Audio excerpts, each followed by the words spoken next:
Alô? Oi? Oi, pessoal. Boa tarde. Boa tarde. Eu sou Gustavo, aqui do GIF, e vamos dar início à última sessão desse segundo dia de congresso, a sessão Inteligência Artificial e Educação, Reforço de Desigualdades ou Possibilidade de Transformação para o País. A gente, nessa sessão, enfim, misturamos aí dois temas que são, um tema que é ultra tradicional no setor, a educação, segundo os dados do censo do GIF, nunca deixou de ser a primeiro tema que os investidores sociais mais trabalham em suas pautas, até com alguma vantagem para o segundo colocado nas edições do censo GIF, e conectando com isso o tema da inteligência artificial, que acho que, enfim, 2 anos atrás, no Congresso de 2023, nem estava com tanto acúmulo como já se tem hoje. Então, vamos ver o que sai dessa conversa. E para tecer essa conversa com a gente aqui, eu já chamo nossos painelistas. Eu convido a Luana Genot, fundadora e diretora executiva do Instituto Identidades do Brasil, DBR, que luta pela promoção da igualdade racial. Luana. Oi, Luana. Eu chamo o Denis Misne, diretor executivo da Fundação Lehman. Eu chamo também o Tarcísio Silva, consultor em tecnologias e direitos na Nanete Abong. Tarcísio também está aqui. Murilo Nogueira, diretor administrativo e financeiro da Fundação Bradesco. Cadê o... Aí, Murilo. E para coordenar essa conversa aqui, eu chamo a Isabela Henriques, diretora executiva do Alana, que vai tocar o papo aqui conosco. Boa tarde a todos.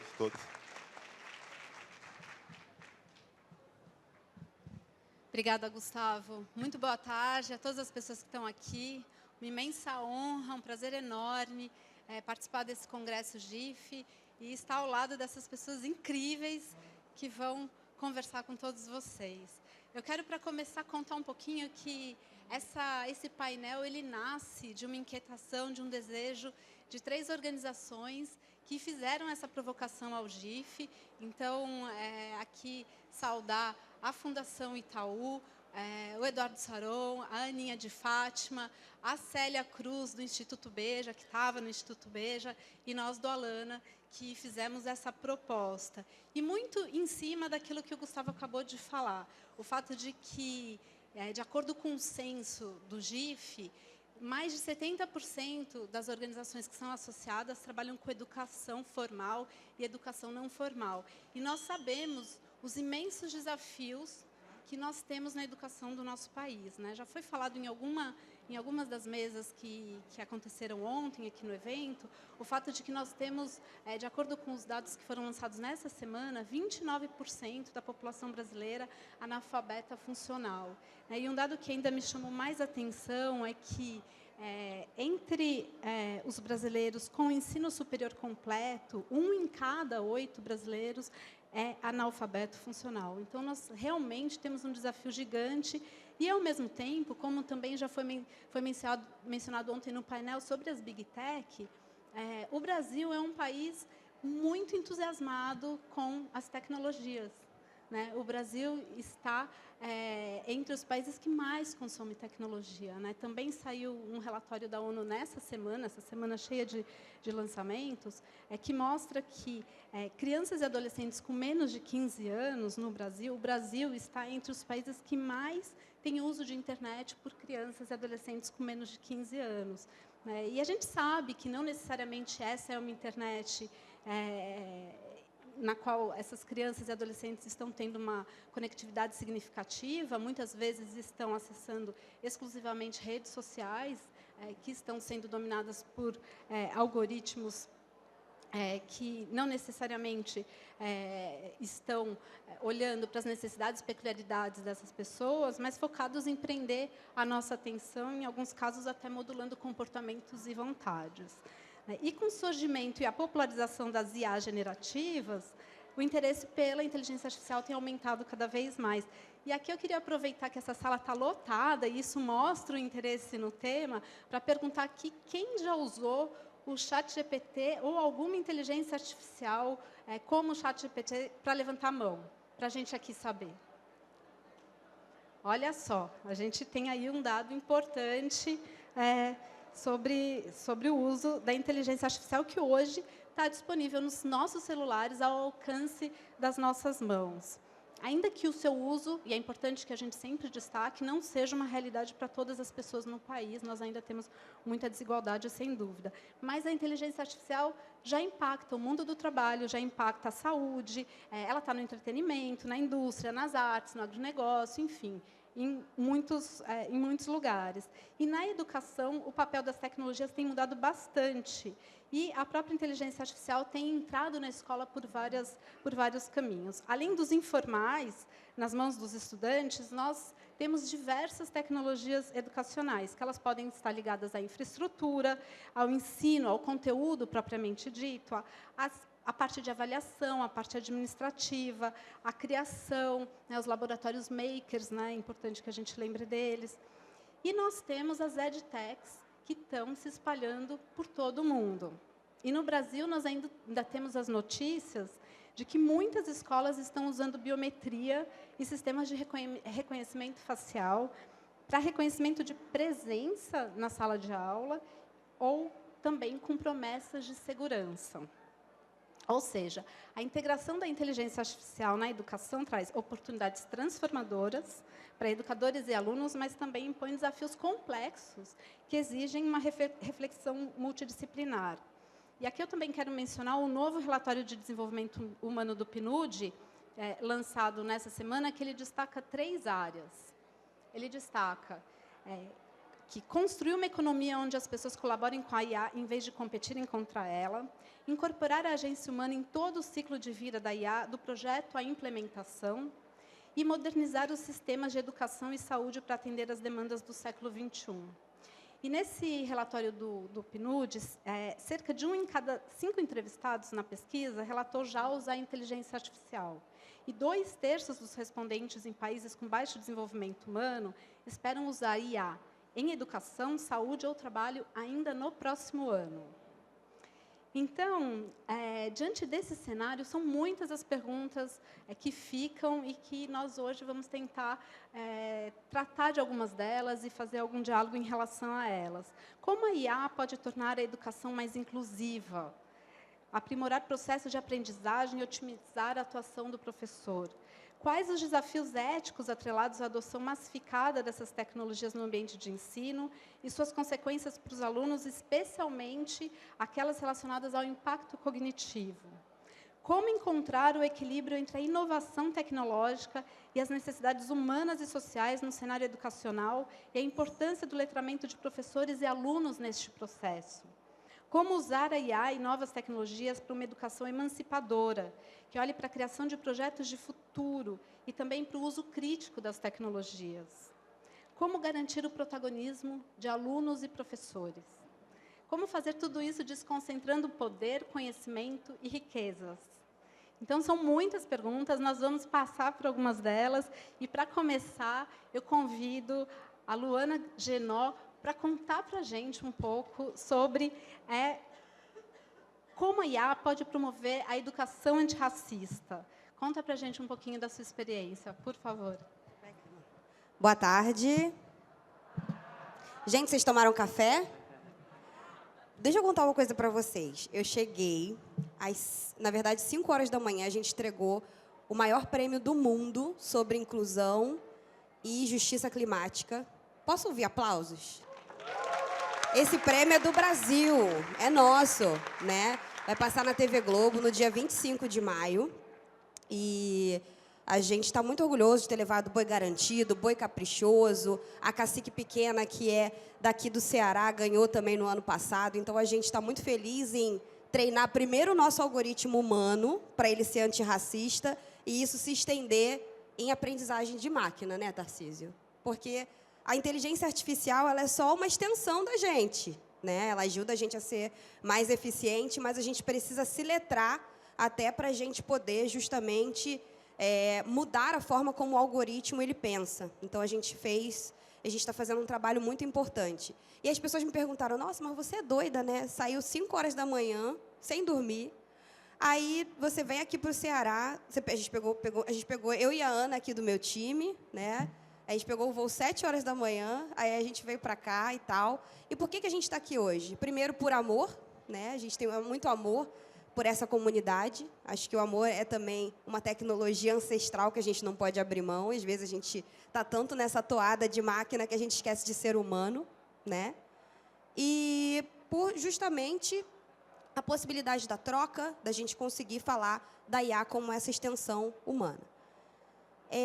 Eu queria passar aqui um vídeo para falar sobre a DEB, porque eu acho que fala muito sobre descentralização de poder, e aqui também vejo parceiros de longa data, como a Fundação Itaú, aqui na figura da Aninha e do Saron, como o Google.org, que injetou um investimento importante na DEB para nos ajudar a fazer e construir uma inteligência artificial que nos apoia a levar letramento racial para empresas, escolas e governos. Eu dirijo o Instituto Identidade do Brasil, do qual sou fundadora. O Instituto ele tem 9 anos, e a gente faz letramento racial e apoia empresas, organizações e governos a implementarem ações afirmativas para que elas sejam mais inclusivas. Esse não é um processo automático, né? Então, a gente tem feito isso ao longo dos últimos 9 anos, e a gente viu na inteligência artificial a possibilidade de ampliar a nossa eficiência e a nossa escala, né? Então, o que a gente fazia até hoje, a gente letrou, né, mais de 700 mil colaboradores dentro das empresas, das organizações. Fundação Lehman também já foi nossa parceira. Então, a gente tem aí um pool de parceiros muito bacana, sem os quais a gente não estaria aqui. Mas a gente quer mais, a gente quer alcançar mais pessoas, a gente quer fazer mais juntos. E a gente falou, cara, que bacana, vamos usar a inteligência artificial, porque se a gente, especialmente pessoas negras, pessoas indígenas, se a gente não estiver na vanguarda desse assunto, pautando esses assuntos, ninguém vai fazer pela gente. Então, nós, que somos uma organização, o Instituto ele tem 35 funcionários espalhados por algumas partes do Brasil. A gente letra mais de 700 mil colaboradores, mais de 100 mil professores, inclusive aqui com a Secretaria do Estado, né, do Ceará. Então, já vi ali a cacique Juliana, com quem estivemos reunidos, enfim, já vi o time daqui da Secretaria. A gente estava agora, recentemente, também na Amazônia, falando com professores ribeirinhos, quilombolas, para levar esse letramento racial. Por quê, gente? Porque o racismo estrutural é um dos fatores que mais leva o desengajamento de alunos e professores até em sala de aula. Ele faz com que as pessoas não se sintam pertencentes a esses espaços, com que elas sejam estereotipadas desde o dia 1, quando elas estão ali, né? Então, você tem um aluno negro, indígena, vai dizer, muitas vezes até o próprio professor, o próprio educador vai dizer, você tem cara de gari, você tem cara de babá. E aí o próprio aluno se desengaja ao longo do processo a estudar.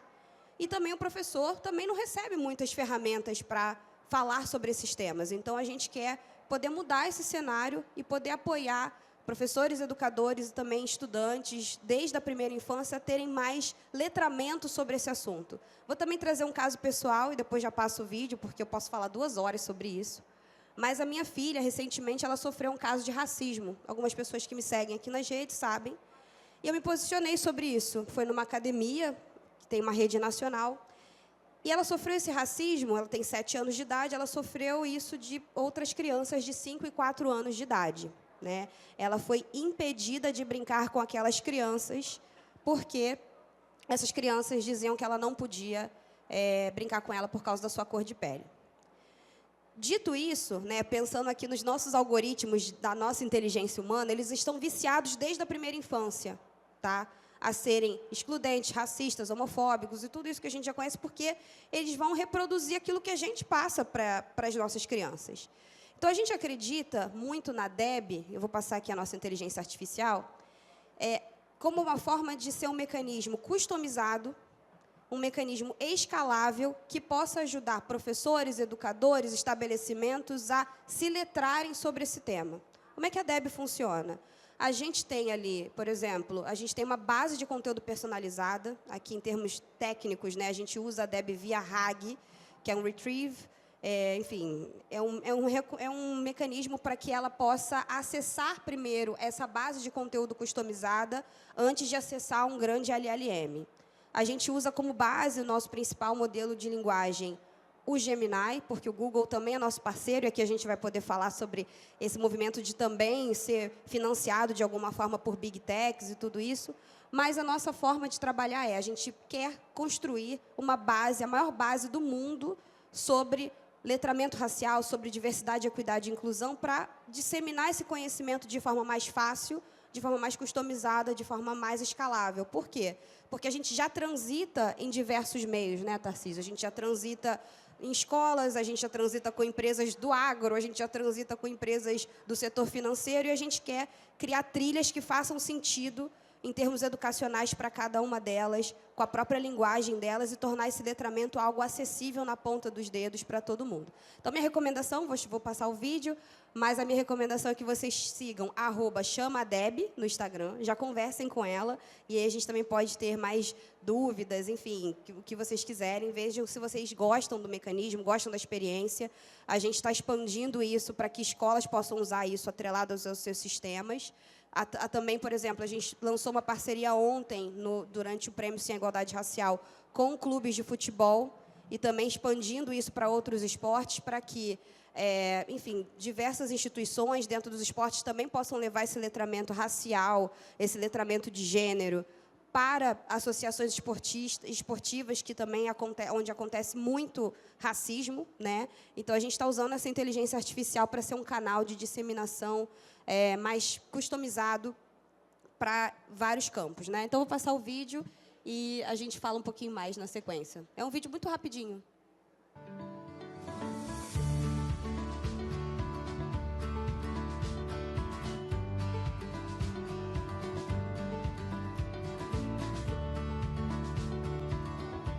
Tudo que chega para somar com esse compromisso que a gente tem com as crianças, de construção de uma identidade racial positiva, e aí ter a Deb, né, ter a IA com a gente, nesse compromisso dessa construção, que as crianças reconhecem a cor de pele, cabelo, soma bastante, que é um novo formato de trabalhar.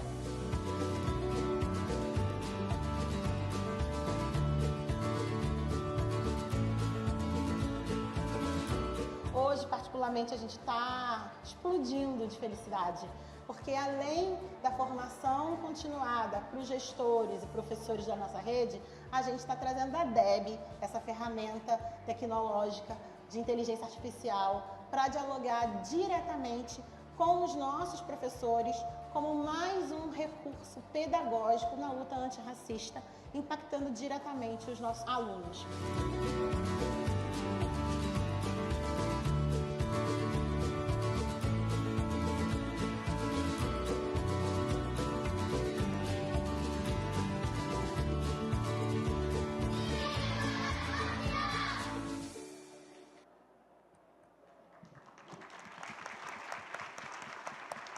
Então, eu espero que esse vídeo, né, que assim, é muito rápido, mas que ele traga para vocês esperança de que a inteligência artificial pode ser um mecanismo da gente também poder descentralizar conhecimento. Eu sei que, obviamente, tem outras tantas criticidades que a gente pode abordar aqui, mas a gente tem conseguido levar, por exemplo, essa é uma escola no Complexo do Chapadão, no Rio de Janeiro, uma escola suburbana, onde professores têm muita dificuldade de trabalhar em várias disciplinas da questão racial. E aí a gente quer colocar na mão desse educador uma ferramenta que possa ajudar ele a trazer em sala de aula essa possibilidade de dialogar com, por exemplo, a questão da identidade racial, que é uma coisa muito difícil. Como é que o aluno, desde cedo, se reconhece e deixa de fazer bullying com o outro? A partir do momento que ele passa a entender que todos têm o mesmo valor, né? Então, a Deb vai falando, a sua pele importa. Se o aluno ele se desenha de uma forma, por exemplo, com uma pele mais clara, a Deb vai falar assim, tem certeza que esse é seu tom de pele? E aí ela vai começar um diálogo com isso e vai instruir o professor a falar sobre isso. Então, para a gente tem sido um avanço, tem sido um ganho, para fazer com que esse debate ele chegue na mão do professor de forma mais rápida, eficiente e customizada a partir das suas próprias necessidades em sala de aula. Só como um exemplo. Maravilhoso, parabéns. Ontem, no final do dia, quando eu estava me preparando aqui para fazer essa moderação desse painel, eu me conectei com a Deb. E eu fui fazer uma série de perguntas para ela. Então, eu perguntei para ela sobre a Lei 10.639, que é uma lei que nós, no Alana, trabalhamos muito, junto às escolas, uma lei que obriga que a educação básica tenha o ensino sobre a cultura afro-brasileira. E ela me explicou, eu fui fazendo as perguntas e ela foi me explicando, eu achei um barato. E eu perguntei também para ela indicação de livros sobre racismo, antirracismo, para os meus filhos, para as idades dos meus filhos. E eu tenho 2 filhos, um de 10 e um de 13. E ela me indicou livros diferentes, especializados para as idades de cada um deles. Então, eu achei muito bacana e super recomendo. Acho que é um exemplo, como você disse, Luana, de a utilização da inteligência artificial a serviço do ser humano, a serviço da inclusão, tanto podendo ser utilizada na educação formal quanto na educação informal, que foi como eu utilizei ontem através do Instagram. É muito bacana. E fora que é um barato conversar com a Deb, né? É muito legal. E seguindo aqui, Murilo, contigo agora. Como inserir a inteligência artificial na educação em um país como o nosso, que possui tantos desafios relevantes no campo da educação em relação à aprendizagem dos estudantes, formação de professores e até infraestrutura? Conta um pouquinho para a gente da sua experiência.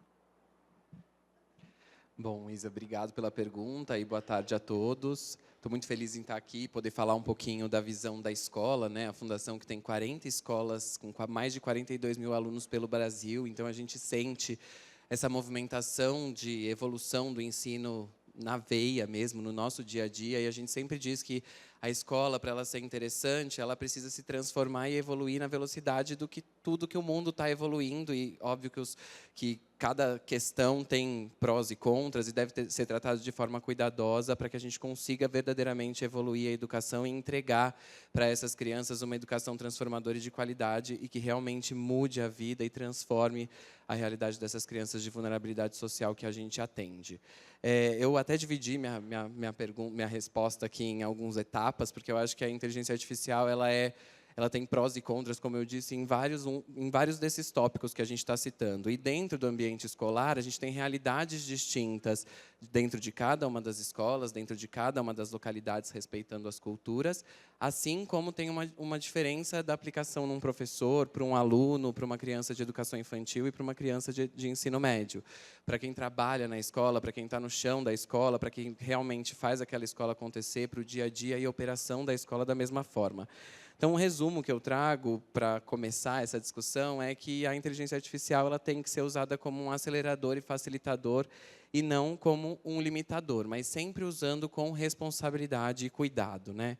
A gente vê muita coisa de evolução de inteligência artificial que pode até nos assustar, porque como que essa inteligência artificial vai ser usada para fins não pedagógicos? Ela pode sim ser usada sem governança, sem cuidado, sem direcionamento, e isso traz uma dificuldade imensa para a gente controlar questões principalmente socioemocionais, questões psicológicas e de evolução desses alunos que querem usar essa tecnologia, mas acabam indo para um caminho difícil que, obviamente, aumenta as desigualdades. Eu acho que a inteligência artificial, falando do tema do evento de desconcentrar, justamente ela traz alguns facilitadores quando usada de forma adequada para esses alunos, né?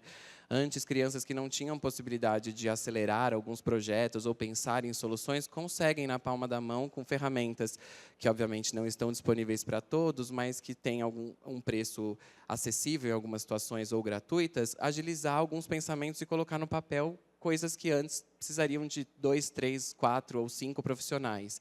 E isso faz com que realmente você acelere ideias, gere criatividade, a interação com a tecnologia seja mais positiva. Então, justamente, a inteligência artificial como essa ponte de acesso à informação, facilitação e acelerador para que as crianças possam aprender cada vez mais, ter acesso à informação, mas, obviamente, sempre com respeito com a tecnologia, com cuidado e, obviamente, com governança, porque ela pode trazer muitos malefícios também à sociedade, e uma criança com uma ferramenta dessa na mão também pode usar para um lado muito negativo, como a gente sempre pensa e pensava quando começou a surgir o ChatGPT. Agora os alunos fazem os trabalhos no ChatGPT em 5 minutos, eles entregam. O que eles estão aprendendo com isso? Eles realmente estão entendendo como usa essa ferramenta ferramenta de uma forma positiva, eles realmente estão usando a ferramenta como um parceiro ou eles estão usando a ferramenta para resolver uma situação própria e não estão aprendendo com isso, não estão evoluindo educacionalmente nesse assunto, né? Então, é isso. Acho que essa democratização do acesso à informação, a agilidade em resolução de algumas questões. Inclusive, essa semana eu estava ouvindo uma pessoa falar que, em algumas localidades, esses projetos demoravam meses para serem desenvolvidos e hoje eles já começam a sair do papel pedindo para o ChatGPT desenvolver algum tipo de briefing, de ideia, de possibilidade. Isso agiliza bastante. Ele tem que ser aliado para os alunos ao currículo, né? É muito importante a gente pensar na evolução da tecnologia educacional dentro das escolas. O que os alunos hoje sabem que nas gerações passadas não era um conhecimento deles. Então, hoje, os nossos alunos na escola já sabem, por mexer em algumas ferramentas, já sabem interagir com o computador, já sabem mexer nos celulares. No passado, isso não era uma realidade. A gente ensinava na escola a mexer um Word, a abrir uma planilha Excel. Hoje, esses alunos já têm isso mais desenvolvido, já tem outros treinamentos disponíveis que realmente fomentam essa possibilidade. Então, a gente tem que pensar como a tecnologia educacional ela se alia a essa realidade, seja por metodologias STEAMs, seja por salas maker, seja gerando criatividade para esses alunos, seja fomentando que eles pensem que eles podem fazer tudo, né? Isso é uma coisa muito importante que a gente fala dentro das nossas escolas. As crianças em vulnerabilidade social precisam sonhar alto e elas precisam que a escola forneça isso para eles, desde a educação infantil até o ensino médio, que as escolas realmente sejam locais onde a gente vai fomentar sonhos, vai falar com que eles podem ser tudo o que eles quiserem, que eles podem realmente se desafiar, não só no meio das profissões tradicionais, mas outras profissões, ou eles podem, obviamente, caminhar para outros assuntos agro, para ajudar a família em algum tipo de negócio, ou, obviamente, para usar a educação para transformar outras vidas e realmente devolver para a sociedade o que eles também esperam e buscam nessa educação. Sendo assim, aliado ao currículo, eu entendo que esses alunos eles conseguem compilar todo o seu conhecimento pedagógico e de conteúdo efetivamente com a inteligência artificial, com as ferramentas de desenvolvimento de projeto, com a combinação da matemática com a geografia, com outras matérias, e, obviamente, refletir a realidade do dia deles também nessa combinação e fazer com que eles evoluam usando isso para o resto da vida deles, não só acadêmica, mas a vida pessoal também. Para a questão de professores, eu acho que é um tema muito delicado para a gente trabalhar, porque a gente tem uma dificuldade muito grande em desenvolver esses professores, em evoluir os professores em todas as regiões do país. E, obviamente, que à medida que esses conteúdos surgem, a gente não necessariamente tem pessoas prontas para lecionar isso nos lugares. Então, é muito difícil achar um professor de um tipo de assunto em alguma localidade do país, numa localidade distante. Realmente, a gente tem dificuldade no país de ter professores e professores especialistas que saibam lidar com essas ferramentas de forma adequada. Então, treinar esses professores, ensiná-los é uma prioridade para que eles consigam realmente passar o que é necessário.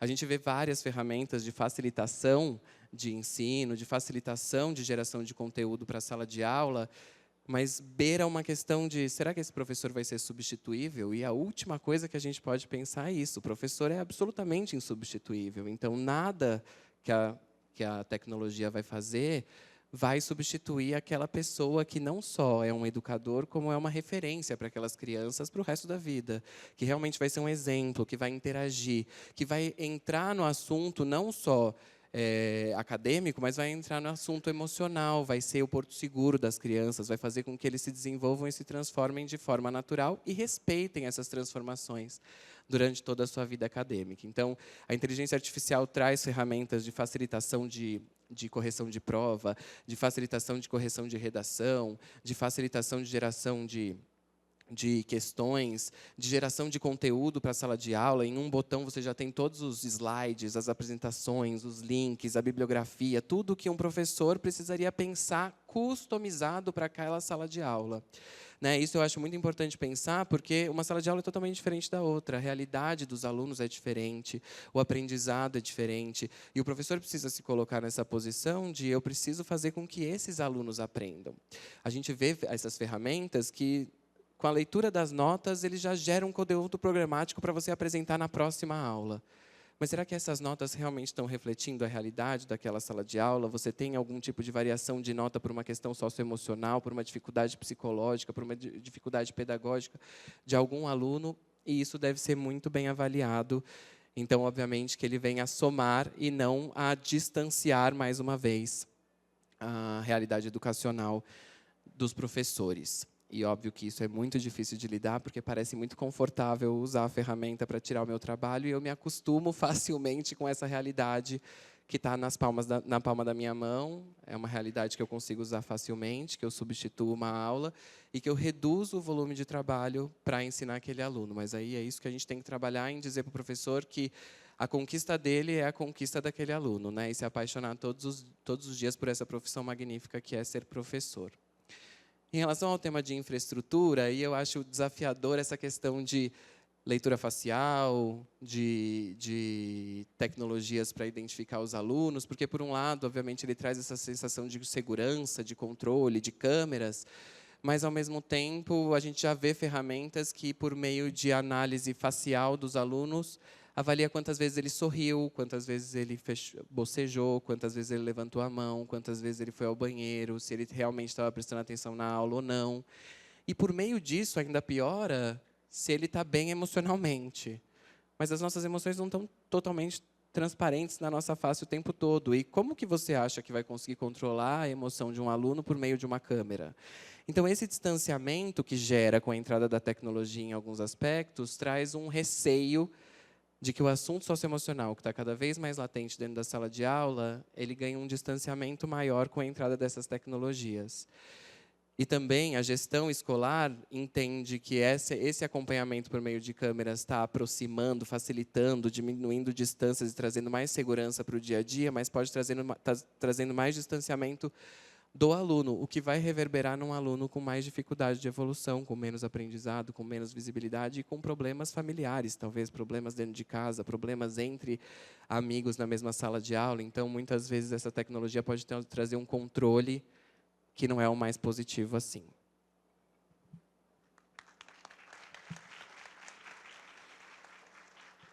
Obrigada, Murilo. Essa questão do reconhecimento facial de crianças dentro de sala de aula é uma questão muito séria, muito importante, e que tem a ver também com a vigilância. E quando a gente pensa que a fase da infância e da adolescência é a fase em que é importante que a gente possa errar e que esses erros aconteçam de forma que eles nos ajudem no nosso crescimento como ser humano, como indivíduos, é uma criança que está constantemente vigiada, talvez ela não queira errar, né? Então, acho que esse é um ponto importante para ser discutido no campo da educação. E aqui eu vou aproveitar que você trouxe esse tema muito brevemente para você contar um pouco do que você viu na China e na Coreia do Sul, porque nós tivemos a oportunidade de participar de uma missão técnica para lá e vimos alguns desses recursos. Então, eu vou te devolver a palavra muito rapidamente aqui, antes de passar para os demais painelistas, só para você contar um pouquinho, porque tem muito a ver com isso que você falou. Claro.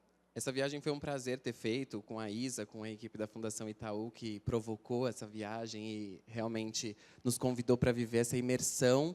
E esse exemplo de leitura facial dos alunos dentro de sala de aula é um exemplo que a gente viveu na viagem, né? Que nos assustou e, inclusive, por um momento a gente se calou e depois a gente entendeu que a gente precisava falar sobre esse assunto, porque ali estava latente uma questão de padronização de comportamento infantil, né? E uma coisa que a gente não vai conseguir gerir com ferramentas, a gente não vai conseguir prever, e a gente realmente vai gerar esse distanciamento que foi citado. Então, uma vez que você tenta controlar uma sala de aula por causa de uma câmera, você está minimizando o trabalho do professor, porque, com certeza, se ele tiver 5 sorrindo dentro de 40, esse professor vai receber um feedback, porque todos têm que estar sorrindo. Se tem 5 não prestando atenção, 10 não prestando atenção dentro de 40, esse professor precisa melhorar. Então, quer dizer que também a função do professor está sendo resumida ao uso dessa ferramenta e o feedback da aula dela não está na prova, ou no teste, ou na evolução daquele aluno, e sim como ele se comporta dentro de sala de aula, então você está gerando uma sociedade padronizada e tentando sanar questões emocionais seríssimas e que realmente são fatores né, divisor de águas dentro da vida e da evolução infantil de uma criança, com uma câmera por meio de um dashboard de indicadores que você avalia no final do dia e fala, essa criança prestou menos atenção, essa criança foi X vezes ao banheiro, essa criança... E aí, quando você coloca isso dentro de uma escola com 4.000 alunos, realmente virou um indicador, virou um número, virou uma ferramenta, uma tecnologia. E aí, acho que isso amedronta, né? Isso realmente vem com uma sensação de como você vai gerar uma sociedade, qual é a sociedade que você está gerando dentro de sala de aula, colocando esse monte de controle, esse monte de análise e resumindo toda essa evolução belíssima que a escola gera em uma câmera, um indicador e numa planilha. Acho que essa é a provocação. Obrigada. Isso me lembrou um pouco uma conversa que eu tive ontem com a Aninha, sobre o que nós vimos lá, e, ao mesmo tempo, também é importante ressaltar que a China também fez uma escolha como país de avançar na inteligência artificial, uma política consistente já há muitas décadas, né, e de avançar na educação. Então, também um posicionamento no sentido de que o país fez ali tomou algumas decisões olhando para o futuro, e isso não deixa de ser bastante interessante, né? E claro que quando nós pensarmos aqui no Brasil nos usos da inteligência artificial, que eles sejam adaptados olhando para a realidade do nosso país, um país que está no sul global, um país que tem os desafios e as características que nós temos, mas também como é importante ter uma política que olhe para frente e que pense no futuro. E agora, Tarcísio, eu vou passar para você e te perguntar o seguinte: nós sabemos que a tecnologia não é neutra. Quais são as ambivalências da IA e como podem impactar as aplicações no campo da educação? Conta um pouquinho para a gente. Obrigado, Isabela. Obrigado a todo mundo, né? Queria primeiro agradecer ao GIF, né, e ao Instituto Alana também por ter feito um pouco dessa ponte, porque esse tema me parece um dos mais relevantes, né, quando a gente pensa hoje esses desafios do que é a própria inteligência artificial e do que a gente quer enquanto sociedade, enquanto educadores, né? Sou educador não de educação básica, mas em alguns momentos, né, de ensino superior eu já chego nisso, né, para trazer uma experiência pessoal também. Eu acho que a primeira ambivalência é justamente sobre o próprio termo. A história, né, dos estudos sobre inteligência artificial e a produção do estudo do próprio conceito de inteligência artificial nasceu ali, né, algumas décadas atrás, por causa de uma briga corporativa acadêmica de cientistas que estavam trabalhando, né, com perspectivas de estatística e de modelos preditivos, porque eles queriam fazer um evento com um nome chamativo para conseguir mais financiamento. E tinha uma birra, né, entre dois cientistas que, apesar de serem impactantes no campo, não vale a pena louvar os nomes, né? E foi basicamente isso. E aí se construiu essa ficção de que a inteligência artificial, em algum momento, vai ser inteligente. Isso é mentira. E, a rigor, a inteligência artificial não é nem inteligente nem artificial, né? Não é inteligente no sentido humanístico da coisa. Então, acho que, às vezes, é um risco a gente enquadrar essa inteligência, né? Porque é derrogatório até para nós mesmos. Inteligência é algo muito mais complexo que se conecta com questões corporais, cinéticas, emocionais. E não é artificial em um sentido raso, porque toda a inteligência artificial, né, todos os sistemas algorítmicos, são baseados em trabalho humano. E, às vezes, esse trabalho humano extraído de uma forma muito violenta e erodindo, né, direitos. Aí, nesse sentido, começando pela parte positiva, o que se chama hoje de inteligência artificial, né, basicamente, softwares baseados em dezenas, centenas e, atualmente, milhares, né, de algoritmos, e cada vez mais baseados em dados maiores e maiores, não é algo somente da última década dos chatbots. A rigor, há várias funções de inteligência artificial, entre aspas, né? Eu vou parar de dar espinhas no ar, mas me entendam que eu estou utilizando o termo para simplificação,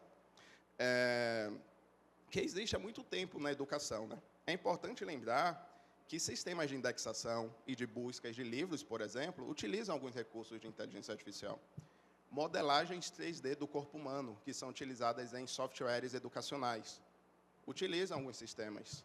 Os videogames, e há muitos videogames educacionais, até dou um aceno para o pessoal da comunidades virtuais lá da Bahia, né? Conversei com eles recentemente, associado à UNEB e outras universidades que fazem jogos educacionais, também se trata de inteligência artificial, né? Então, nesse sentido, há muitos impactos positivos. E acho que o diferencial é o que a gente escolhe fazer com isso. E, às vezes, o que a gente está escolhendo não é o que a gente está escolhendo. E eu gostei muito da fala ontem da Juana Coita, da Illuminate, salvo engano, que falou o seguinte, né? Não foi exatamente essa frase dela, eu peço perdão para a Juana, mas, basicamente, seria: queremos, né, que a sociedade decida o papel da tecnologia na nossa vida e não que a tecnologia decida sobre a sociedade. E, infelizmente, né, na minha pesquisa e na atuação que eu tenho visto, é isso que tem acontecido, né? A tecnologia tem decidido o papel, mas, na verdade, é de interesses de poucas organizações, de poucos oligopólios. E aí os perigos, né, falando agora da parte dos perigos, quando a gente pensa em educação, eu acho que o Murilo tocou num ponto muito bacana, né, que é essa perspectiva de vigilância, reconhecimento facial, que é perigoso o reconhecimento facial por si só, e a questão de reconhecimento de emoções é, inclusive, um debate acadêmico, que na minha opinião, né, é um debate até superado, que não seria preciso. Você não tem como entender a emoção, como você mencionou, né? Você sabe se a pessoa está sorrindo, o que é que aconteceu. Às vezes, por ela saber que tem um dispositivo, ela vai tentar sorrir, porque ela sabe, o professor vai me dar atenção se eu sorrir, ou pelo contrário, vai fingir que está tendo dificuldade porque quer a atenção do professor, sabe? E a tecnologia que tem que fazer essa mediação, me parece que não, né? Por outro lado, há várias aplicações interessantes, como a própria Luana mencionou, relacionadas à indexação do conhecimento, à indexação respeitosa do conhecimento, à coleta de livros associados, por exemplo, a uma faixa etária específica. Então, nesse sentido, a IA é muito ambivalente. E a gente decide o que a inteligência artificial vai ser no futuro. E aí eu queria só citar, para fechar, né? Há uma frase da Kate O'Neill, que acho que alguns de vocês conhecem, que é uma autora maravilhosa, que publicou um livro em 2016, que foi traduzido ao português, chamado Algoritmos de Destruição em Massa, que no original é um trocadilho, né, com armas de destruição matemática, que ela fala o seguinte, né, é uma frase que eu vejo em muitas palestras, porque é uma frase muito boa, que ela diz o seguinte: modelos de IA são opiniões incorporadas matematicamente. Isso foi em 2016, e isso não é um problema dela, né, pelo contrário, ela cita referências anteriores, mas eu gosto muito, em sala de aula, de lembrar outras frases de períodos diferentes. Por exemplo, em 90, o Bruno Latour, que é um filósofo francês muito relevante, que infelizmente faleceu ano passado, disse: tecnologia é sociedade feita durável. Nos anos 60, o Amiri Baraka falou: máquinas têm a moralidade dos seus criadores. Também nos anos 60, Elizabeth Fischer, uma pesquisadora feminista, tem um livro maravilhoso sobre como a nossa própria noção de tecnologia foi direcionada por uma perspectiva muito patriarcal, muito associada à violência, né? Quem aqui já viu 2001, Odisseia no Espaço? Então, eu imagino que vocês lembram daquela cena clássica de um primata, que seria um antepassado dos humanos, quando descobriu que o osso pode ser arma. E aquilo ali transformou a sociedade e trouxe a violência, um dispositivo técnico sendo utilizado para matar outra pessoa. E há muitas historiografias da tecnologia que falam que o osso, o tacape, a flecha, não teria sido o primeiro objeto técnico. É um objeto técnico que os historiadores conseguem ver porque ele durou. O objeto técnico, na verdade, por essa perspectiva da Elizabeth Fischer, por exemplo, teria sido a sacola feita de tranças de alguma planta, porque com a sacola você guarda comidinha para comer mais tarde e tem um tempo para conversar, construir a linguagem em casa. Você pega a sacola e leva a comida para alguém que está sendo cuidado porque se feriu, e você vai cuidar de alguém na sua casa. E isso é tecnologia também, tecnologia do compartilhamento, tecnologia do registro. E eu acho que hoje, infelizmente, a inteligência artificial está indo para uma direção da extração, da violência, do reconhecimento facial, mas ela pode ser outras coisas. Pode ser a tecnologia de se indicar livros, por exemplo. Eu acredito nisso. E, de certa forma, acho que isso resume a ambivalência da IA.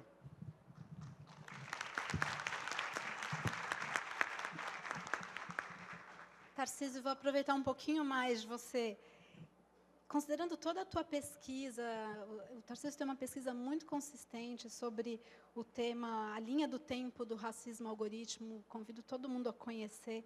Conta um pouco para a gente quais são os mecanismos de transparência e responsabilização que são necessários para evitar os vieses algoritmos em ferramentas educacionais, olhando para o tema aqui do nosso painel. E eu já sigo para dar seguimento aqui. Obrigado, Isabela. Então, queria agradecer, né, a menção a esse mapeamento. Quem tiver interesse, eu convido a acessar o site desvelar.org, que é o site do meu projeto, que tem esse mapeamento e outras curadorias sobre conhecimento ligado, né, a uma perspectiva libertadora da tecnologia. E também gostaria só de pontuar rapidamente, antes da resposta em si, que é um mapeamento que eu desenvolvo, mas no próprio site eu cito outros mapeamentos nacionais e internacionais que mostram, né, que esses danos são questões que a gente já sabe, que desenvolvedores, empresários, por exemplo, tem um mapeamento da OCDE, que cientistas já fizeram esse mapeamento, né? Então, a gente já sabe como regular a inteligência artificial, quais são os mecanismos necessários. E o grande desafio é que a gente tem um lobby contra. Então, eu gosto muito de pontuar, né, que hoje a gente já tem alguns mecanismos testados em outros espaços e em outras áreas. Por exemplo, está na Câmara dos Deputados um projeto de lei que tem alguns avanços consideráveis, mas esses avanços estão sob ameaça do lobby, que incluem, por exemplo, o relatório de avaliação de impacto algorítmico, que é um mecanismo que é, digamos assim, mais minucioso somente se aquela implementação de tecnologia é considerada de alto risco.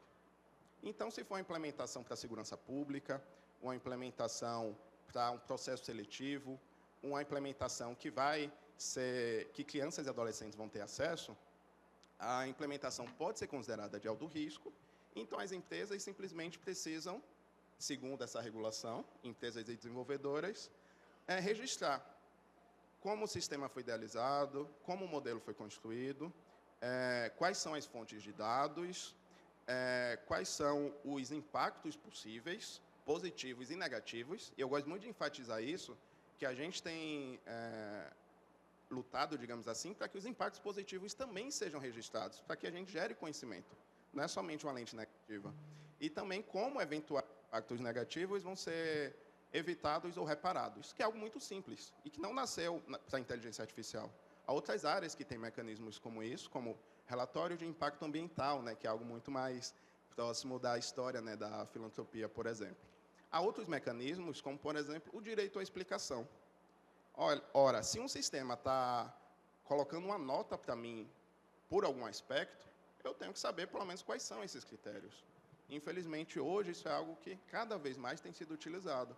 Por exemplo, no caso que o Murilo mencionou, esses sistemas que essas startups estão desenvolvendo, talvez dê uma nota de esse adolescente precisa de mais atenção, porque ele pode ser um problema em sala de aula.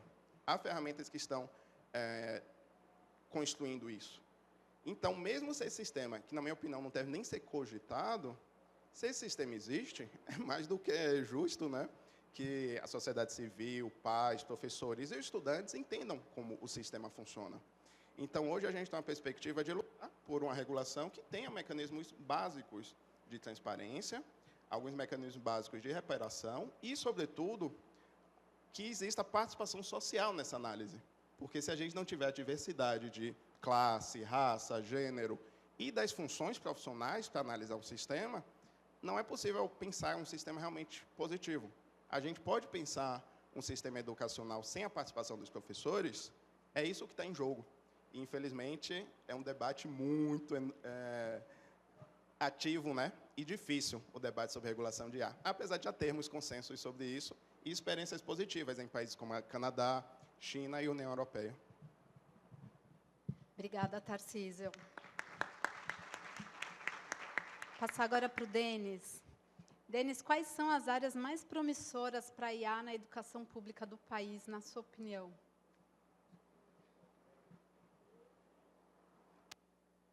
Boa tarde para todo mundo. Prazer estar aqui, dividir, participar dessa conversa. Eu acho que quando a gente olha para chegada de uma tecnologia tão disruptiva como é, né, parece ser a inteligência artificial agora, eu acho que tem alguns comportamentos que meio sempre acontecem quando chegam outras tecnologias em educação. E eu acho que a gente tem que olhar para onde tem o caminho mais promissor, mas tentar aprender com o que a gente já viveu lá atrás, né? Então, acho que uma mais ou menos recente é quando apareceu o Google, né? E a ideia de que, de repente, ninguém mais vai precisar ler, ninguém mais vai precisar estudar, não precisa mais de professor, porque o aluno consegue achar na ponta do dedo todo o conhecimento do mundo, vai estar disponível, né? É só fazer uma pergunta.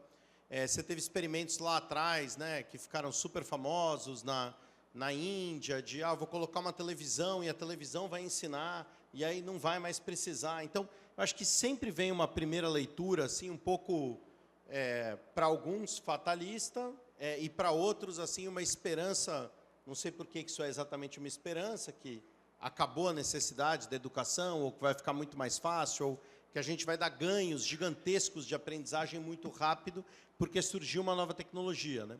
E, raramente, talvez acho que nunca é isso que acontece. Normalmente é um processo que vai gerar alguma melhoria incremental e novos riscos para o ambiente educacional, né? E eu acho que a gente precisa estar atento a isso, porque eu acho que quando a gente erra, e a gente está vendo isso agora, porque ao mesmo tempo que tem esse fascínio com a chegada da inteligência artificial, a gente está tendo o maior backlash que a gente já viu contra, por exemplo, os celulares dentro das escolas e o uso desregulamentado de redes sociais por crianças, vários países colocando regras de idade mínima, pesquisas mostrando os riscos que essas tecnologias apresentaram, né? Então, se a gente se apropria delas sem um olhar crítico, de cara, pula em cima delas, tem uma chance enorme que a gente cometa os mesmos erros que a gente cometeu no passado e que agora a gente está começando a ver que efeitos tem sobre saúde mental, ou sobre a sociabilização das crianças, dos adolescentes, sobre questões de autoimagem, sobre questões de autocuidado, e assim por diante. Então, eu acho que é muito importante, num primeiro momento, a gente ter consciência que não existe varinha mágica, não tem solução que vai resolver, a gente nem deveria estar buscando isso, não também necessariamente demonizar as novas tecnologias, acho que muitas vezes também vem uma ideia um pouco romântica, a escola não vai, temos que proteger as crianças desse mundo, não existe isso, né? A tecnologia ela entra na nossa vida, ela vai entrar, então acho que o ponto é como que a gente consegue, dessa vez, fazer isso de uma maneira que a gente seja capaz de identificar os riscos, identificar as oportunidades, criar um ambiente regulatório, né? Não deixar isso na mão só das empresas que criam as tecnologias, que é exatamente o que a gente fez com as redes sociais, para os custos que a gente está vendo agora. Então, é muito perigosa essa ideia de que quem criou a tecnologia é o melhor para regulá-la. Tem um monte de conflitos de interesse, né? Bem no tema do nosso congresso, que a gente precisa estar muito atento antes de simplesmente absorver, mas é importante criar condições para a gente pensar o que tem de positivo, né? E aí eu vou entrar na pergunta especificamente, de onde a gente vê como mais promissor, na Fundação Lehman, o que a gente tem olhado, mas, de novo, também acho que tem um ponto que é assim, não dá certo em educação, do ponto de vista de melhoria da educação de um país, que é o que a Lehman realmente acredita, aposta na educação pública, de qualidade para todas as crianças, não existe um modelo em que a tecnologia chega desconectada da realidade das escolas, da intenção pedagógica, da visão curricular e do projeto que essa escola e que o país tem para a educação. A ideia de que a gente vai ter um atalho e que vai resolver nunca deu certo. Então, é muito importante que a gente crie as condições para que a entrada dessas tecnologias possa chegar para todo mundo e não ser uma tecnologia que aumente desigualdades e para que ela possa gerar resultados benéficos do ponto de vista pedagógico, né? Então, aqui tem uma questão importante que é, por exemplo, conectividade. Se eu não garantir que todas as escolas estão conectadas, eu vou ter uma desigualdade gigante. A gente viu isso do pior jeito possível na pandemia, quando algumas crianças podiam continuar estudando e muitas crianças não podiam continuar estudando. Então, quanto mais poderosas ficam as tecnologias conectadas, quanto mais desconectada tiver a nossa rede pública, maior vai ser o risco da desigualdade explodir. Então, esse trabalho meio chato, meio invisível, de infraestrutura, de olhar para como é que vai chegar a fibra, como é que se paga, como é que se faz para a tecnologia realmente chegar lá no chão, passa a ser essencial. Então, a Fundação apoia esse tema, né, de conectividade, junto com vários parceiros. Tem a Megedu, que é uma organização que existe só para resolver esse desafio de conectar todas as escolas brasileiras à internet de alta velocidade para o uso pedagógico, olhando para o uso pedagógico. Porque a ideia de que eu vou ter essa ferramenta e o aluno vai estudar sozinho, vai estudar em casa e tal, também não parece que dá resultado. Dá resultado para um aluno, para outro aluno, quem tem alta motivação intrínseca, mas não muda o Brasil, né? Não muda o país. Então, a outra coisa, o outro pedaço dessa infraestrutura, de alguma maneira, é essa integração com o currículo, a visão de que isso tem que estar dentro do projeto pedagógico da escola, né? Então, aqui passa a ser essencial a gente entender como que se eu vou trazer uma EdTech, se eu vou trazer uma nova ferramenta, como que ela conversa com a Base Nacional Comum Curricular, por exemplo, que é o que rege, né, o que é esperado que os alunos aprendam, como que isso entra no projeto de cada rede, no que está fazendo, no que isso vai ajudar, como que o professor está preparado para trazer essa tecnologia para dentro da escola, para que ela seja significativa para o aluno. Isto posto, se você cuidar bem dessas duas pontas, de garantir a infraestrutura, garantir o olhar pedagógico integrado com o resto da experiência da escola, tem áreas que são promissoras, né? Tem áreas que a gente vê, acho que o que está todo mundo mais animado, acho que são as tutorias individuais, a possibilidade de eu ter, né, o que as escolas privadas não só, né, fazem há muito tempo, que é não só ter condições melhores para aquelas famílias que já vêm de maior privilégio, que já podem pagar, mas qualquer problema que seu filho tem na escola, a diretora ou o diretor chama e fala, contrate um professor particular, né?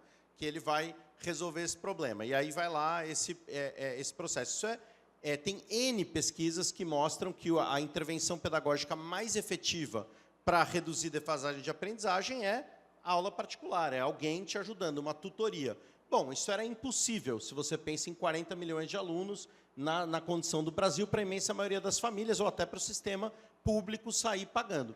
Se eu tiver bons tutores individuais, integrados ao programa pedagógico da escola, olhados pela escola, pensado junto, né, com o que tem de conteúdo que vai ser ensinado, e eu puder contar com essa tutoria individual, vai ser muito bacana. Hoje, a Fundação Lehman, junto com a Vélez Reyes, junto com a Fundação Teles, está fazendo um piloto grande no estado do Paraná, é o maior piloto do mundo, aí são 125 mil alunos, né, todo o 9º ano da rede, com direito a um tutor individual, com AI, né, e podendo, vamos ver. E, de novo, antes de sair, tem que medir, tem que aprender, tem que ver se funciona, quais são as condições para isso funcionar, tem que saber se der errado, por que deu errado, e assim por diante. Mas essa é uma área. Uma outra área de tutoria é do próprio professor. Né? A gente falou, o Murilo falou aqui, o desafio, muitas vezes, de atração, de formação de bons quadros de professores, especialmente mais longe, o professor é essencial, a professora é essencial, como que eu vou dar condições para ser melhores professores? Né? A gente, infelizmente, tem um desafio ainda grande de formação continuada dos nossos professores. A Associação Nova Escola, que é uma das organizações que a Fundação Lehman apoia, tem mais de 35 anos trabalhando com educação, uma referência, né? No Brasil, para os professores, para as professoras, tem feito programas muito interessantes de montar bots que são assistentes do professor, que estão trabalhando junto com os professores na construção do seu plano de aula, da estratégia para aquela sala, entendendo, pô, mas eu tenho essa dificuldade, eu tenho esses alunos que têm essa demanda de inclusão, eu estou no 9º ano, mas eu estou na 3ª semana, mas eu estou com esse desafio, puxa, como é que eu te ajudo? E você passa a ter alguém com quem você pode trocar, conversar e ter um suporte. Então, ainda não é uma coisa em larguíssima escala, mas já são dezenas de milhares de professores que estão usando essas ferramentas e a gente também está olhando, acompanhando e vendo. Então, aqui são duas áreas que eu vejo de bastante promissor. Né? E uma última área, para parar de falar aqui, eu acho que tem muita coisa de gestão da educação que pode se beneficiar. A gente falou das partes meio assustadoras de controle das emoções por câmera, certamente não é por aí que a gente deveria ir, né? Mas tem coisas tão simples quanto ter um bom preditor do aluno que começa a faltar e acender uma luzinha no diretor de escola e falar assim, esse aluno aqui tem uma chance enorme de abandonar a escola. Se você não intervir agora, ele vai abandonar a escola lá na frente. Poder reduzir a evasão escolar no Brasil é uma demanda gigantesca. E quem evade mais? Os jovens mais pobres, nas periferias das grandes cidades, né? Não tem como. Sempre. Então, se eu consigo saber antes, porque eu tenho uma boa capacidade de analisar os dados, corrigir a avaliação com inteligência artificial. Tem muita coisa que está dando certo. Tem a experiência da Letros, que é uma startup, né, brasileira que trabalha a questão de redação. Muito pouco aluno na rede pública faz redação, dá muito trabalho para corrigir redação. É um trabalhão para os professores, acabam dando muito menos redações do que fazem nas escolas privadas. Redação no Enem é central para você ter chance de ir para o ensino superior. Puxa, a Letros montou um sistema onde eu faço a redação no sistema, eu recebo feedback na hora, né, e tal, e a gente está vendo que onde isso foi adotado, tem estudos randomizados que mostram o impacto, e a gente está vendo agora, Espírito Santo, todas as crianças estão usando, tiveram um salto na nota de redação do Enem. Então, oportunidades assim de feedback na hora. A gente tem visto a mesma coisa com o trabalho que a gente faz com a alfabetização, em parceria com o Instituto Natura, onde a gente tem usado hoje inteligência artificial na correção das provas de fluência leitora. São 3 milhões de provas que a gente faz por ano, né? Nós estamos trabalhando em 3.900 municípios brasileiros, com primeiro e segundo ano na rede pública, e antes você levava meses para ter o retorno de como é que está, e hoje você consegue ter isso muito mais rápido, muito mais barato. Então, tem muita oportunidade que dá para ver como promissora, mas a gente não pode perder de vista que a gente não tem que buscar uma missão salvadora, uma tecnologia que eu aperto um botão e resolveu, e que eu não posso deixar entrar qualquer coisa de qualquer jeito, do jeito que o fabricante, do criador da tecnologia decidiu que vai ser. A gente precisa estar, né, no comando disso, o país precisa ter uma visão e se colocar, não tratar como... É muito comum isso, não tem como impedir a criança de usar, como se dizia de rede social, não tem como, a criança quer, ela quer... Não, a gente tem que ter um protagonismo nisso, nessa decisão, e escolher que sociedade, que uso de tecnologia a gente quer ter num lugar tão precioso, que é o lugar das nossas crianças, dos nossos adolescentes, dentro das escolas.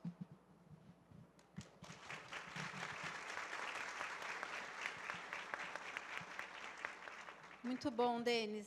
É bacana você ter mencionado aqui o exemplo da Letros, que é uma tecnologia nacional, e a redação, ela tem uma peculiaridade dela ser definitiva, enfim, muito importante no Enem, e ela é justamente o exame que faz a diferença dos alunos em situação de maior vulnerabilidade para os alunos das escolas particulares, enfim, mais abastadas, né? É justamente na redação. Então, a melhoria da redação, ela consegue, de fato, promover a inclusão e desconcentrar aqui um pouco disso tudo que a gente está falando aqui.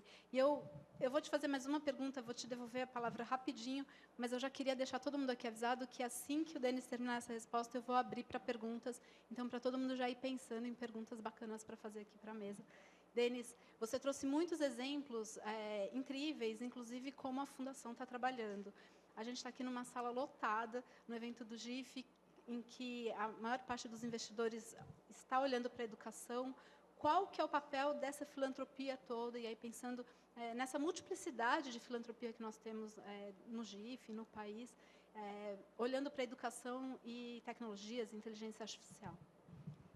Acho que a primeira coisa é reconhecer que houve um salto muito grande, eu acho, no papel da filantropia em educação, porque houve um processo de coordenação muito maior, construído na filantropia, né, a partir de vários das principais organizações, né, filantrópicas, né, aqui tem, né, a turma da Fundação Itaú, da B3, a gente certamente tem muitos que eu vou esquecer agora, que eu estou olhando aqui, mas eu acho que há um espaço forte de muito mais diálogo na filantropia, e o Alexandre Schneider, quando foi secretário do município de São Paulo, não sei se ele me autoriza a citar essa frase dele, mas se ele não citar, a gente combina todo mundo que fica só entre a gente. Que ele falou assim, nossa, quando eu entrei para ser secretário, parecia que a filantropia olhava para as escolas como era uma árvore de Natal e cada um queria trazer o seu presentinho para botar embaixo da árvore, né? Todo mundo chegava lá e falava assim, posso colocar aqui a minha? Não, essa é a minha contribuição. E não era só que trabalhava em educação, eu trabalho com audiovisual. Tenho um presente para você, vou passar meu filme em todas as suas escolas. Eu tenho um presente para você, eu vou fazer minha formação de sustentabilidade em todas as suas escolas. E como é que você, né? Está aqui o Fred Amancio, secretário de Educação de Pernambuco, do Recife, né? Agora lá na Motriz. E vivia muito isso, né? Você chegar a uma coisa muito descoordenada, uma filantropia muito baseada em projeto e muito baseada na assinatura do meu projeto. Eu quero levar o meu projeto. E eu acho que houve um amadurecimento muito grande do setor filantrópico na área de educação, eu posso falar porque é onde eu participo mais fortemente, de sair da ideia de uma filantropia de projetos para uma filantropia de resolver problemas. Eu sou sócio desse problema aqui e eu quero ajudar a resolver. Eu quero, olha, no caso da Lema, a questão da alfabetização, por exemplo. A gente quer trabalhar com isso. Eu não vou ter o meu modelo de... Eu vou trabalhar junto com o poder público, com as secretarias e em coordenação. Por exemplo, com o Instituto Natura, com a Associação Bem Comum, tem várias pessoas deles aqui. Né, o modelo do Ceará é muito inspirador para a alfabetização no Brasil inteiro e tal. Então, como que eu trabalho junto? Então, acho que aqui vale a mesma coisa, né? A gente não está precisando de mais um projetinho, de mais uma ideia, de mais uma iniciativa com uma marca para sair, para ir lá jogar dentro da escola, cair na cabeça deles e a gente ir embora, e depois a filantropia pivota, pensei em uma nova estratégia, fica para lá, quem tá, sabe? Eu acho que a gente está precisando de compromissos de mais médio e longo prazo, mais coordenação, né? Eu acho que a coordenação tem sido muito importante. Aumenta a chance de a gente ter resultado, ser uma força que ajuda, mais colaboração com os governos, isso não é subserviência, mas é ter uma visão de Estado para a educação, de construção de longo prazo. E no tema da tecnologia, certamente não esquecer dessas dimensões menos sexys, entre aspas. A infraestrutura, que eu falei, a questão da regulação, né? E aí sim, a questão de como trazer essas ferramentas, viabilizar um ecossistema melhor para que a gente tenha mais capacidade, mais ferramentas que possam ajudar o resultado, tanto de gestão quanto de aprendizagem na ponta. Mas a gente vai ganhar mais se a gente fizer isso de forma mais coordenada, em diálogo com o poder público e está disposto a sustentar isso no tempo. Aí eu acho que os resultados aparecem. Maravilha, muito bom. E ontem alguém também falou da importância da filantropia se unir e fazer isso de forma coordenada, né? Também traria isso, adicionaria isso. E agora, passando para vocês, quem quer fazer perguntas para a gente fazer aqui para os nossos painelistas?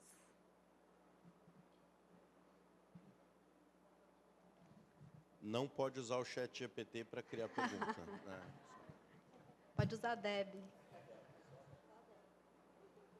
Boa tarde, meu nome é Kluck Neto, eu trabalho na Fundação Fernando Henrique Cardoso, estou no terceiro setor há um bom tempo, fui superintendente das fábricas de cultura na Poieses, né, metade do programa do Governo do Estado de São Paulo a gente gerenciou, e me envolvo com educação há algum tempo, fui diretor executivo da Escola São Paulo, que era uma escola de artes. Nessa época, que faz uns 13 anos atrás, eu tive a oportunidade de encontrar um rapaz na FGB, na época ele era estudante, e ele disse assim para mim, aquilo ficou minhocando na minha cabeça e está até hoje, ainda mais com a IA. Ele falou, Kluck, ele estava abrindo uma empresa dele de educação, uma startup na época, a gente nem usava esse termo startup no Brasil, não era tão comum. Ele falou assim, o professor, no futuro, ele vai ser apenas um curador, porque a gente vai ter tanta tecnologia e ele vai guiar os alunos ou vai criar trajetórias para que o autodidatismo funcione. E aí, com essa questão, né, da substituição da IA, que está vindo aí para substituir tudo, aqui hoje apareceu uma fala que o professor é insubstituível. E eu fiquei chocado quando ele me falou daquele professor que ele imaginava, né, que não vai ser desse jeito. E tem questões ali muito diferentes, né, numa idade que a gente está, quando a gente precisa de um autodidatismo, quando a gente é maior, a gente tem que aprender a estudar, e em momentos que o professor realmente é um suporte, é um guia. Para as crianças, isso é muito mais premente. Mas, assim, a IA, realmente, para mim, eu vejo muito a possibilidade dela se transformar em muitas coisas, né?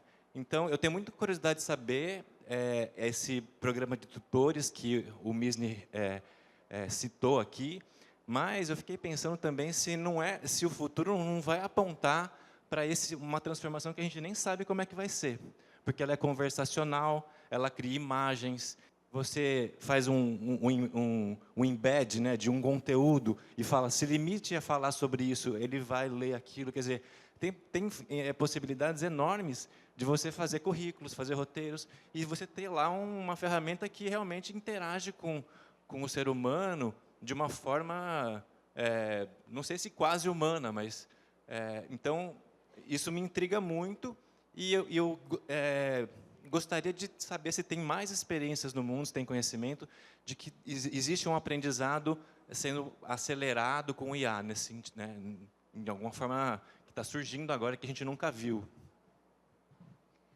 Vamos buscar mais 2 perguntas e aí eu devolvo a palavra para vocês. Olá. Tem mais uma ali. Desculpa. É que eu estava no cantinho aqui. Vamos lá.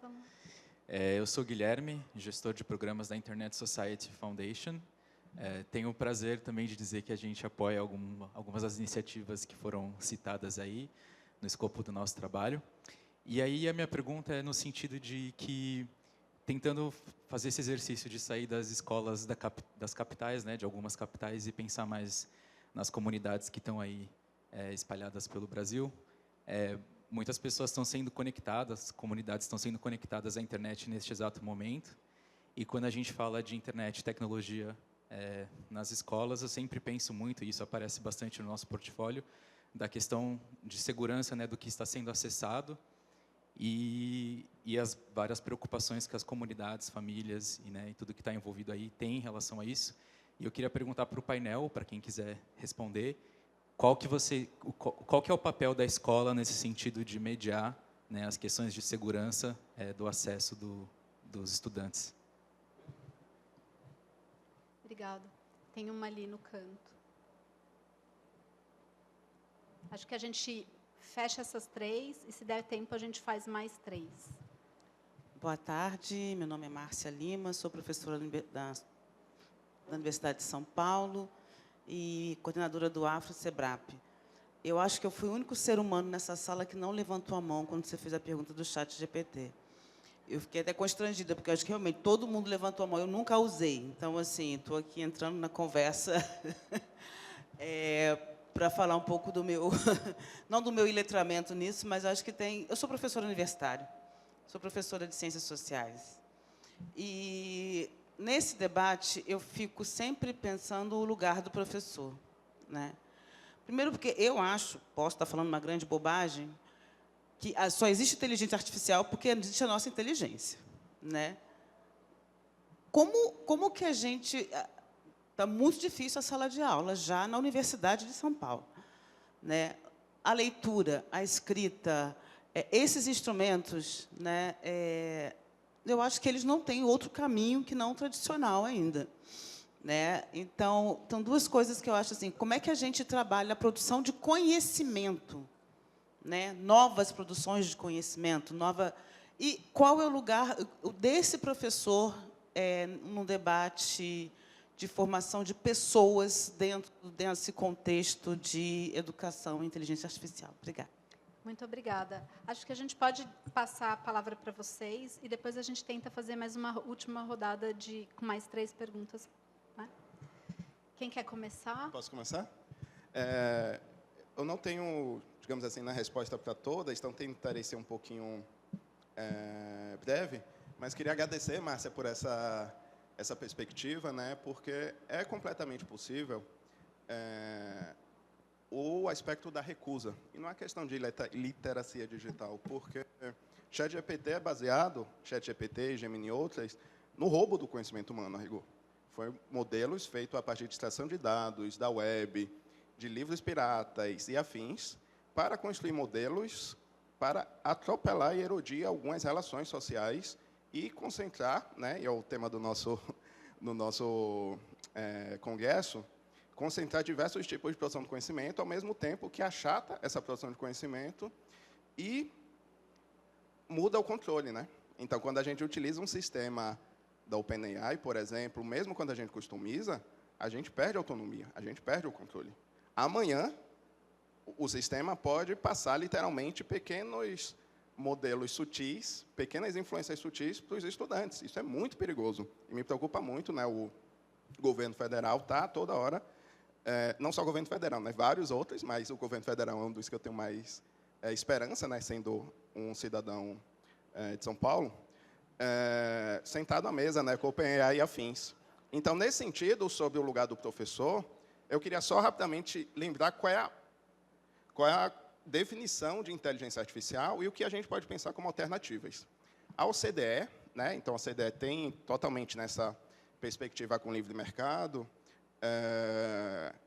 tem a seguinte definição de IA, que eu vou falar em seguida, que está sendo utilizada no Ato Europeu de Regulação. A lei brasileira atualmente utiliza, a estratégia brasileira de inteligência artificial utiliza essa definição, que é mais ou menos o seguinte, com uma outra palavra diferente. Um sistema de IA é um sistema baseado em máquinas que, a partir do processamento de inputs como dados e regras e algoritmos, pode fazer análises que possam ranquear, prever, classificar ou identificar ambientes. Então, isso inclui reconhecimento facial, inclui código de crédito, né? Então, é um termo bem amplo. E aí, uma pergunta que eu faço é se alguém já viu uma startup que faça o seguinte, pegue o registro de ponto de professores, cruze esse registro de pontos com os números de as horas em sala de aula que os professores estão dando e bata isso com o que é considerado ideal na relação de tempo de preparação e tempo em sala de aula. Isso seria maravilhoso. É possível de ser feito. E aí eu gosto muito de uma perspectiva da Mimi Onuoha, que é uma artista, que ela tenta chamar a gente para pensar quais são os dados faltantes, quais são os dados que não estão sendo coletados e que não estão sendo transformados em modelos. A gente está analisando como redes educacionais e o próprio setor público, né, tem moído professores, isso talvez tenha um impacto maior. Por exemplo, para fechar, né, um tema muito relevante que é falado sobre a utilização de IA em tudo na educação é a possibilidade de educação hipersegmentada, como se fosse algo muito novo. Não é novo. 150 anos atrás, quando a educação não era universalizada, toda a educação era hipersegmentada, porque só a nobreza tinha acesso a um professor que fazia algo super customizado ali. Sabe como a gente pode ter educação hipersegmentada? Professor com sala, com turma pequena, com tempo para preparar, sabe? Então, acho importante a gente pensar também essas concentrações de poder e dinheiro que impedem que países como o Brasil alcancem isso. Então, talvez, trazer esse professor para dessa perspectiva é importante. E aí, de certa forma, foi isso que você fez, Márcia, para a gente. Então, obrigado.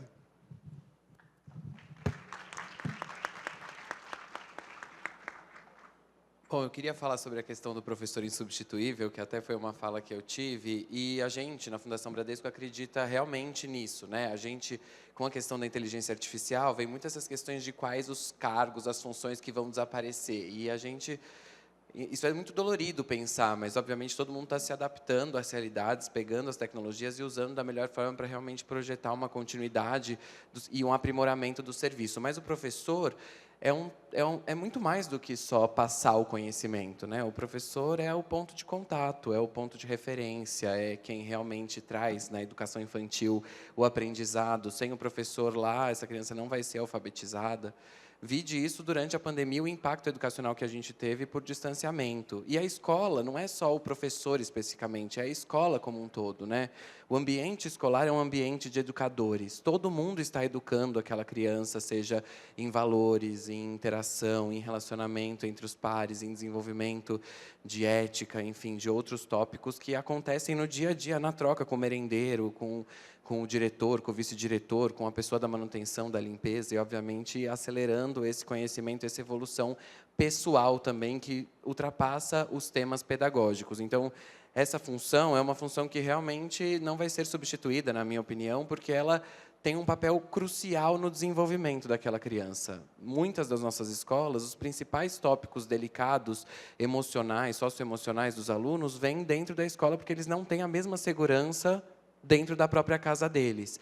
Então, isso faz com que o professor seja um ponto de referência, seja um exemplo, seja um direcionamento para o futuro, e esse professor seja um caminho para fazer com que essa criança sonhe cada vez mais alto e acredite no potencial dela. Então, realmente, isso a inteligência artificial não vai conseguir substituir. Esse relacionamento humano, o trato, a proximidade, o carinho, isso realmente só o professor para entregar.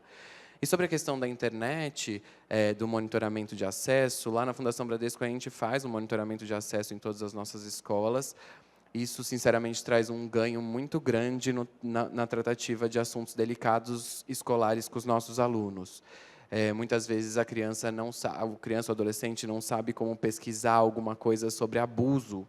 Ele não está identificando que ele está sendo abusado dentro da própria casa e ele busca isso na internet. Ou o amigo que senta no computador do lado busca e ele buscou alguma coisa muito similar num tempo parecido. E aí a gente entra diretamente com esse aluno para uma conversa mais profunda e é onde ele conta para a gente que ele está tendo uma situação delicada dentro de casa há muitos anos e nunca teve nenhum tipo de abertura para falar sobre isso. Essa realidade é muito próxima, muito recorrente, e a gente precisa tratar isso de uma forma cuidadosa, porque isso, sim, muda como ele vai ser como pessoa para o futuro e, obviamente, identifica pontos absolutamente desprezíveis que precisam ser tratados e direcionados da melhor forma possível para que aquela criança seja salva em muitas situações. Então, isso, sim, traz um direcionamento muito claro de segurança individual para cada um dos alunos, obviamente, além de outras seguranças em relação ao grupo, em relação a pesquisas vinculadas a ataques em escolas, a tipos de casos graves que aconteceram no exterior, enfim, outros temas delicados que a gente precisa tratar de formas diferentes, mas que realmente fazem a diferença na hora que a gente aborda isso com os nossos alunos.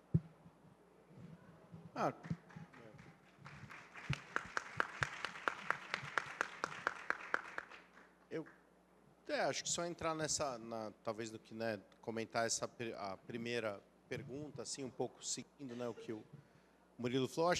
Eu acho que isso já está... A ideia do professor como um mediador, de certa forma, eu acho que já acontece em várias salas de aula, especialmente onde você tem um pouco de um ensino mais personalizado, onde as crianças já trazem, né, materiais, você já tem um trabalho grande, entendeu? O currículo, o livro didático que está vindo, os seus próprios materiais, o que está vindo. Mas eu acho que isso vai crescer muito. Eu acho que a visão é meio essa mesmo. Porque é verdade que o professor é insubstituível, mas não é verdade que o professor tem que fazer todas as tarefas que ele faz hoje, né? É uma loucura. A gente criou uma ficção na expectativa que a gente tem das professoras e dos professores em sala de aula. Né? A gente espera que ele ensine 40 crianças que cada uma veio de uma realidade, que ele entenda essa realidade, que ele chegue onde a criança está, que ele prepare a aula antes, que ele dê a tarefa, que ele corrija, que ele dê um feedback. Por que isso tem que acontecer, né? Se a gente está falando que boa parte da diferença é esse contato humano, é o papel de mentoria, de criar, identificar. Então, acho que tem muita coisa da correção da prova, da tarefa, né, de fazer o diário de classe, ainda tem muita coisa que é na mão, escrever, repassar a nota, fazer a chamada. Então, tem muita coisa que dá para tirar da frente e dá, sim, para imaginar que, se for bem feito, você poderia usar uma gama de recursos dentro da sala de aula para conseguir dar uma aula que faça mais sentido para cada aluno. Porque a ideia de que eu vou conseguir fazer isso aqui nessa sala e saber é uma mentira, é um auto-engano que a gente está vivendo. Então, é possível, eu acho que esse trabalho de mediação já está vindo, e eu acho que ele pode ir mais longe. E eu acho que tem muita coisa de inteligência artificial, assim como de outras tecnologias, que tinham essa promessa, e acho que é, em alguma maneira, verdadeiro, como, né, você trouxe antes, né, Tarcísio, de o modelo 3D do corpo humano. Assim, claro, se eu posso ter uma aula de história e eu vejo a realidade daquela época, se eu posso mexer, né, usar uma ferramenta mais interativa para aprender, claro que isso é bacana. Então, a questão é como é que eu crio condições nas escolas, do ponto de vista de infraestrutura e de formação dos professores, e uma boa curadoria desses materiais, para que isso entre dentro de um projeto, e não que seja aqui veio uma ideia, pendurei isso, joguei ali, que aí tem menos chance de dar certo. Também vou complementar aqui, né, pensando aqui nas 3 questões que a gente recebeu. Quando a Márcia fala sobre o papel do professor, né, da professora como mediadora, e também sobre não usar o ChatGPT, a gente acredita no Instituto Identidade do Brasil que tecnologias vão para além do que a gente está vendo ali como high-tech. Com certeza, você usa outras tantas tecnologias ancestrais, né, tecnologias ali didáticas, pedagógicas, e que elas fazem toda a diferença dentro do processo ali de ensino, né, de troca com esses alunos, né, com essa comunidade, onde você leciona. Então, assim, o que a gente precisa entender, até um pouco do que o Denis trouxe, é o que faz sentido para o professor, porque ele, para a gente, também é insubstituível, até dentro do que Tarcísio trazia aqui, né, a tecnologia ela vai carregar a moralidade dos seus criadores, seja ela uma tecnologia high-tech ou low-tech. O importante é a gente ter educadores que tenham ali valores éticos para passar, né, independente das tecnologias que usem dentro de sala de aula. O mais importante são exatamente esses valores éticos, né? Então, quando a gente está pensando na questão ética dentro de sala de aula, para mim, o que mais é importante é a gente pensar sobre essa alfabetização humana. Tem um filósofo japonês, que é um grande amigo, inclusive, chamado Shuhei Matsumoto. A gente faz junto parte da rede de líderes do Fórum Econômico Mundial, e a gente tem muito debatido sobre o processo de educação e de alfabetização humana. E, para ele, faz muito mais sentido, nesse momento de discussão sobre de a gente discutir sobre o processo de alfabetização humana, de letramento ético do ser humano, que vai ser aquele que vai lidar com as tecnologias ali high-tech, de ponta, seja, enfim, inteligência artificial ou computação quântica, ou o que mais surgir, porque a gente precisa primeiro trabalhar o processo do ser humano, para daí, então, também conseguir exponencializar isso via ferramentas que vão surgir. Então, eu gosto muito desse conceito de letramento ético, para a gente poder pensar no papel da segurança, por exemplo, né? O que a gente vai considerar quando a gente vai criar essa arquitetura de segurança. Obviamente, hoje, no Instituto, a gente trabalha muito respeitando a LGPD, mas, mais que isso, é importante trabalhar com o professor para entender o que faz sentido ser disseminado ou não, né, quais aspectos de segurança a gente vai considerar ou não no processo de desenho de arquitetura de dados. E aí, quando o Kluck traz sobre questões de modelos disruptivos, eu penso muito que num processo como num país como o Brasil, quando a gente vai olhar a disrupção, a gente ainda olha muito para fora, né? E existem muitos modelos de disrupção aqui, dentro do nosso país. A gente precisa, obviamente, gente, assim, obviamente, tudo que a gente pode fazer em Harvard, em Yale, né, todo conhecimento é válido, mas, assim, quantos de nós já parou para passar tempo na Amazônia, né, para olhar os modelos ali de educação ancestral e de educação, obviamente, modelos mais técnicos que estão acontecendo ali, de valores que estão sendo passados naquele espaço, né? A gente, muitas vezes, não olha para os processos do nosso próprio território como processos disruptivos. E isso precisa ser revertido quando a gente está ali desencadeando modelos e pensando na educação do futuro, se a gente não entende o próprio chão onde a gente pisa, né? Então, a gente está fazendo um processo muito próximo com professores ribeirinhos, quilombolas, não para professores, mas com eles, para entender o que faz sentido para a construção, por exemplo, de uma educação antirracista, né? E o que faz sentido para você? O que é o racismo estrutural para você? Como é que a gente combate a evasão escolar nesse território? O que pode ajudar a engajar um aluno aqui? Então, é com os professores, não para os professores, não é o processo da árvore de Natal, né, Denis, deixar ali um presentinho, mas é de uma construção conjunta, mas também de entendimento que existe muita disrupção naquele espaço e que essa disrupção, esse saber que está localizado ali naquele espaço, ele precisa ser valorizado como um saber de ponta também, porque a gente hierarquiza ainda a relação de poder do que vem de fora, do que vem de Harvard, de Yale, etc., e do que vem de uma comunidade quilombola e ribeirinha, que muitas vezes está falando coisas muito mais importantes para a gente escutar naquele movimento e aplicar naquela realidade do que o que vem de fora, e a gente tenta fazer um Ctrl+C, Ctrl+V ali para aquela realidade. Então, a gente precisa, se a gente quer, de fato, descentralizar, a gente precisa valorizar esse saber que vem daqui. E aí, por último, assim, eu sei que a gente já está no fim, mas eu acho que um ponto que é muito importante para esses 3 pontos que a gente trouxe aqui das perguntas é a questão do financiamento, né, de tudo isso. Quando a gente vai falar sobre tecnologia para o bem comum, vou dar um exemplo do que a gente está vivendo, né? A gente recebeu 4 milhões de reais do Google.org para poder fazer evoluir a DEB. E a gente quer 100 milhões de reais. Só que ainda é muito difícil conseguir esse tipo de financiamento de organizações, sejam brasileiras ou de fora, porque essas organizações elas financiam quem elas conhecem. E quem elas conhecem não são mulheres negras, não são mulheres indígenas. Então, toda essa tecnologia para o bem comum, se esse é um bom uso, que as pessoas entendem que é bom, Essas tecnologias para o bem comum, elas estão sendo subfinanciadas, né?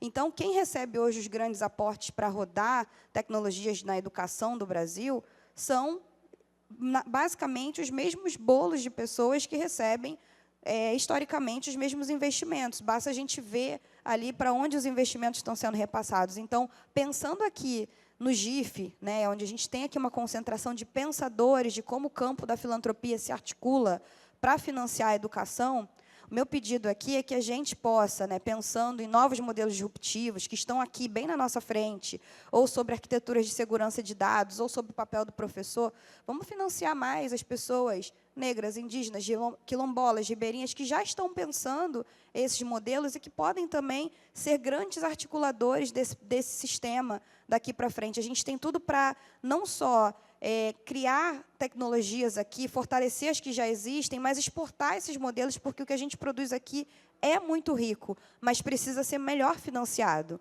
E, obviamente, há outros modelos para além da filantropia. O próprio IDBR, a gente já está indo também para o modelo Blended Finance, para conseguir modelo de capital de risco, para fazer isso com um volume maior de capital, porque, no fim do dia, tudo é dinheiro.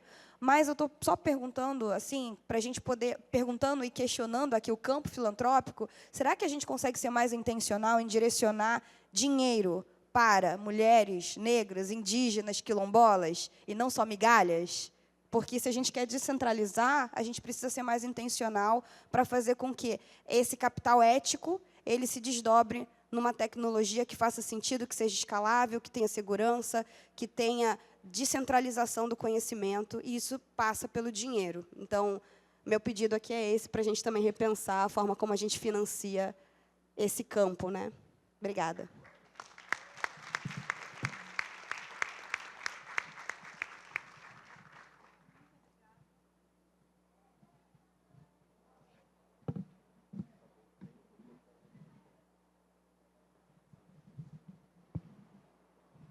Muito obrigada. A gente recebeu aqui um pedido da organização para encerrar, porque hoje a gente também tem um show, tem muita coisa ainda para acontecer. Para quem tem perguntas, eu sugiro que vocês procurem os painelistas, enfim, aqui em outros momentos, para continuar esse diálogo. A gente sabia que era um desafio enorme tratar desse tema hoje aqui. E a gente tem 2 panelistas que precisam pegar os seus voos, mas eu queria passar para vocês fazerem as considerações finais, assim, 1 minutinho para cada um.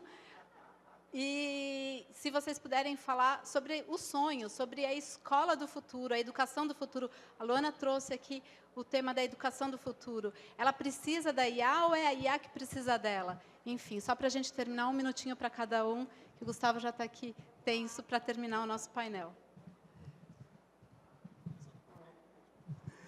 Eu acredito que é bem nesse caminho, né? A IA, a gente decide o que ela é. Hoje, muito do que está nas capas de revista é o que ela pode não ser. A gente pode pensar de outro modo. E ouvir educadores pode ser o diferencial para isso.